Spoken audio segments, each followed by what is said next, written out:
গত ৪ঠা সেপ্টেম্বর রাজ্যে রাত জাগো কর্মসূচি নিয়েছিল সাধারণ মানুষ। এর ফলে দেখা যায় রাজ্যের বিভিন্ন শহরে, বিভিন্ন গ্রামে বহু মানুষ কিন্তু এই রাত জাগো কর্মসূচিতে অংশগ্রহণ করেছিলেন এবং সেখানে দেখা যায় বহু মানুষ কিন্তু ছিলেন, মোমবাতি নিয়ে দাঁড়িয়েছিলেন। কোথাও ১ ঘন্টা লাইট বন্ধ করে এই কর্মসূচি নেওয়া হয়েছে। বহু মানুষ যারা বাইরে বেরোয়নি তারাও কিন্তু বাড়ির বাইরে মোমবাতি জ্বালিয়েছিলেন। ফলে এই প্রতিবাদে সামিল কিন্তু বহু মানুষ হয়েছেন। কিন্তু সেখানেই দেখা যায় উত্তপ্ত হয়ে ওঠে কোচবিহারের মাথাভাঙা।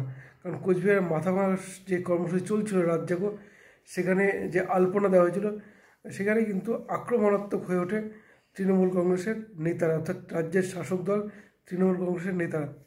একদিকে যেমন যারা আন্দোলনে ছিলেন তাদের মারধর করা হয়, পাশাপাশি আলপনা মুছে দেওয়া হয় এবং তো এইখানেই উঠছে প্রশ্ন। এবং সেই সময় থেকেই আমাকে বেশ কয়েকজন প্রশ্ন করছিলেন যে এই যে জনগণের আন্দোলন, যেটা কোনো রাজনৈতিক দলের নয়, তো সেইখানে তৃণমূল কংগ্রেসের নেতারা এতটা আক্রমণাত্মক হয়ে উঠছেন কেন?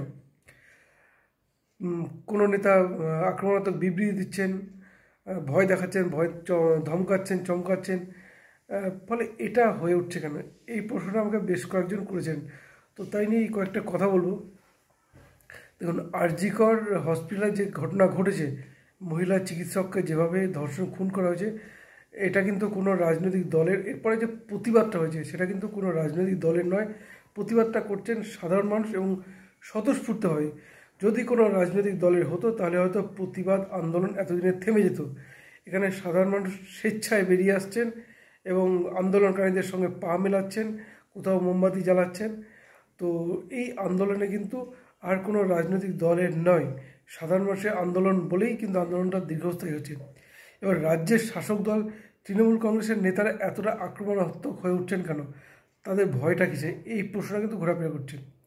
দেখুন, আমরা যদি দেখি, গত 2011 থেকে রাজ্যের ক্ষমতায় তৃণমূল কংগ্রেস, এবং তো স্বাভাবিকভাবেই তারা যে ক্ষমতা আছে তাদের বিরুদ্ধে কিন্তু একাধিক অভিযোগ উঠেছে। একাধিক অভিযোগ উঠলেও সেই অভিযোগের ফলে কিন্তু সাধারণ মানুষের অসন্তোষ দেখা যায়, জনরোষ দেখা যায়, কিন্তু ভোট বক্সে সেটা প্রতিফলিত হয়নি। কারণ প্রত্যেকবারই বিপুল পরিমাণ আসনের সংখ্যা নিয়ে ক্ষমতায় ফিরেছে তৃণমূল কংগ্রেস। কখনো পঞ্চায়েত ইলেকশনে, লোকসভা ইলেকশন হোক, পৌরসভা ইলেকশন হোক বা বিধানসভা ইলেকশন, সমস্ত ইলেকশনে কিন্তু এককভাবেই একাধিপত্য বজায় রেখেছে রাজ্য শাসক দল। ফলে একটা প্রশ্ন থেকেই যায় যে যেখানে রাজ্যের শাসক দলের বিরুদ্ধে এত অসন্তোষ সাধারণ মানুষের মধ্যে, তো সেইখানে এত ভালো ফলাফল কীভাবে আসে, কীভাবে সম্ভব হয়? এই প্রশ্ন অনেকে করতেই পারেন।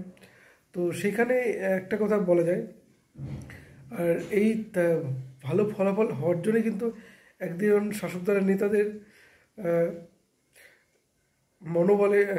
মনোবল তো বেরিয়ে যায়। পাশাপাশি আরেকটা জিনিস, যেটা সোশ্যাল মিডিয়ায় এসে যাওয়ার পর নেতারা এই যে এরকম বিবৃতিতে অনেকেই ভাইরাল হওয়ার চেষ্টা করেন, খবরের শিরোনামে আসার চেষ্টা করেন, যার ফলে হয়তো জনের ফোকাসটা পান। আরেকটা যেটা, যে এই যে আক্রমণাত্মক কেন হয়ে উঠছেন, দেখুন, এই যে আরজিকর নিয়ে যে স্বতঃস্ফূর্ত আন্দোলন হয়েছে, আমরা নবান্ন অভিযানও দেখেছি, যেখানে কিন্তু ছাত্র পরিষদ অর্থাৎ একটা নতুন সংগঠন, যারা কিন্তু আন্দোলন ডাক দিয়ে নবান্ন ঘেরার ডাক দিয়েছিল এবং যাতে কিন্তু কাতারে কাতারে মানুষ কিন্তু ভিড় জমিয়েছিলেন। সেখানেই দেখা যায় মুখ্যমন্ত্রী কিন্তু বলেন, তার যে একটি কথা, যে বিখ্যাত কথা, যেটা রাজ্যের মানুষের মন জয় করে নিয়েছিল, যে বদলা নয় বদল চাই। কিন্তু এবারে তিনি কিন্তু সেই কথাটাকেই পরিবর্তন করেন। তিনি বলেন, বদলা নয় বদল চাই বলেছিলাম, কিন্তু প্রয়োজন পড়লে আপনারা ফোর্স করুন। তো মুখ্যমন্ত্রী এই যে বক্তব্য, এই বক্তব্যের ফলে হয়তো নেতারা কোথাও অক্সিজেন পেয়েছেন, যে তারা এই আক্রমণাত্মক কথা বলার সাহসটা পাচ্ছে, এটাও একটা হতে পারে। যেখানে উদয়ন গুহ, আমরা জানি উত্তরবঙ্গ উন্নয়ন মন্ত্রী দিনহাটার বিধায়ক উদয়ন গুহ, তিনি তো বরাবরই পেশি শক্তি ব্যবহার করতে অভ্যস্ত। কারণ 2021 সালের বিধানসভা নির্বাচন তিনি হেরেছিলেন, কিন্তু তারপরেই 2 মাস পরে যে বাই ইলেকশন, সেখানে রেকর্ড ভোটে জিতে আসেন। অরূপ চক্রবর্তী, বাঁকুড়ার সাংসদ, তিনি কিন্তু বহু মন্তব্য করেন। তো নেতাদের এই যে আক্রমণাত্মক উস্কানিমূলক মন্তব্য নতুন কিছু নয়। কিন্তু এবারে যে আরজিকর কাণ্ডে যে আন্দোলনটা দেখা যাচ্ছে, যেহেতু আন্দোলনে কোনো রাজনৈতিক দল নেই, কোনো রং নেই, সাধারণ মানুষ স্বতঃস্ফূর্তভাবে বেরিয়ে আসছেন। ফলে এখানেই নেতারা তাদের কিছুটা হলেও ভয় পাচ্ছেন, উদয়ন গুহদের মতো নেতারা যারা পেশি শক্তি ব্যবহার করে জিতে আসেন। কারণ তাদের মধ্যে একটা যে ঢুকে গেছে, জনগণ যদি স্বেচ্ছায় ভোটটা দেন তাহলে হয়তো তাদের গতি নাও থাকতে পারে, সেই কারণে হয়তো আক্রমণাত্মক হয়ে উঠছেন। আরেকটা যেটা জিনিস, রাজ্যের পুলিশ প্রশাসন বিশেষ করে বারবারই কিন্তু অভিযোগ ওঠে যে পুলিশ প্রশাসনকে দলদাস হিসেবে কাজ করছে। তো তার প্রমাণ তো আমরা এবারে পেয়েছি, আরজিকর কাণ্ডেই পেয়েছি, যে বিনীত গোয়েলের টিম যেভাবে তথ্য প্রমাণ লোপাটের যে চেষ্টা করে বা যে তথ্যগুলো সামনে এসছে তা কিন্তু ভয়ানক। সুতরাং পুলিশ প্রশাসন যে বিরোধী দলের নেতা কর্মীদের মিথ্যা কেস দিয়ে তোলার যে অভিযোগ ওঠে আক্রমণাত্মক, তো স্বাভাবিকভাবেই তো সেখানে পুলিশের ভূমিকা নিয়ে একটা প্রশ্ন তো উঠে যায়।